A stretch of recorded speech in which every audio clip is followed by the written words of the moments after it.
ملګرو سلام، نیک محمد ویال یم. ستاسې د غوښتنو سره سم دا دی نن ورځ یوه داسې ویډیو در سره شریکوم چې په پایله کې به یې تاسې وکولای شئ چې په خپل اندروید تلیفون کې پښتو ژبه په بشپړه توګه وکاروئ. د دې لپاره لاندې لارښوونو ته اړتیا شته. لومړی په خپل اندروید تلیفون کې د پلی سټور ځای یا بټن کېکاږئ. د پلی سټور په سرچ ماشین یا د لټولو په ماشین ځای کې د مولټي لینک کلمې ولیکئ. مولټي لینک کیبورډ ولیکئ. مولټي لینک کیبورډ خوښ کړئ. د هغې نه وروسته یې خپل اندروید تلیفون ته انسټال یا راښکته کړئ. د هغې نه وروسته یې قبول کړئ یا یې خوښ کړئ.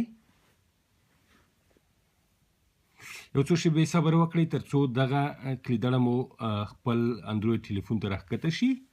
دا د راښکته شوه. اوس یې راځئ خلاصه کړو. اوپن بټن کېکاږئ. د اوپن بټن نه وروسته لومړی انیبل مولټي لینک بټن وهو. دلته مولټي لینک اکثره وخت آف وي، آن یې کوئ. بیرته شاته ځو. د هغې نه سویچ IME to مولټي لینک بټن ووهئ. دلته د مولټي لینک کیبورډ خوښ کړئ. د هغې نه وروسته انیبل لانګویجز یا دلته به راشو هغه ژبې چې موږ غواړو په ځینې کار واخلو خوښوو یې.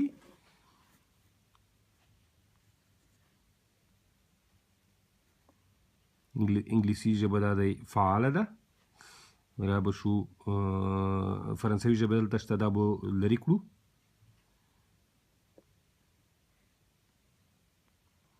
اوس به ښکلې پښتو ژبې ته راشو.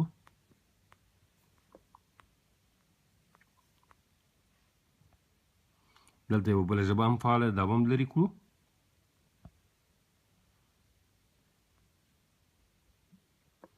پښتو ژبه خوښوو. دا دی.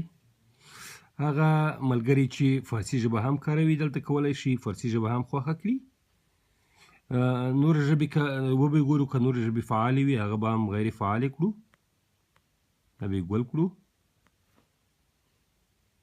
دا ژبه هم لرې کوو. بس نور بیرته شاته ځو. راځئ اوس به یې وګورو چې څه ډول کار کوي. د ټیسټ اټ هیر په ځای کې راځئ اوس پښتو ژبه دلته خوښوو. فارسي ژبه شوه.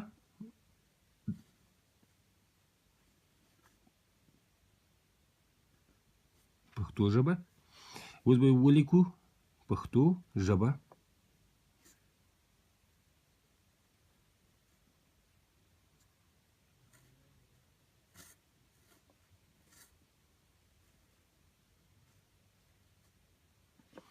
دا د پښتو ژبه په اندروید تلیفون کې په بشپړه توګه کار کوي. په دې هیله چې دغه لارښوونه به تاسو ته ګټوره تمامه شوې وي. مننه.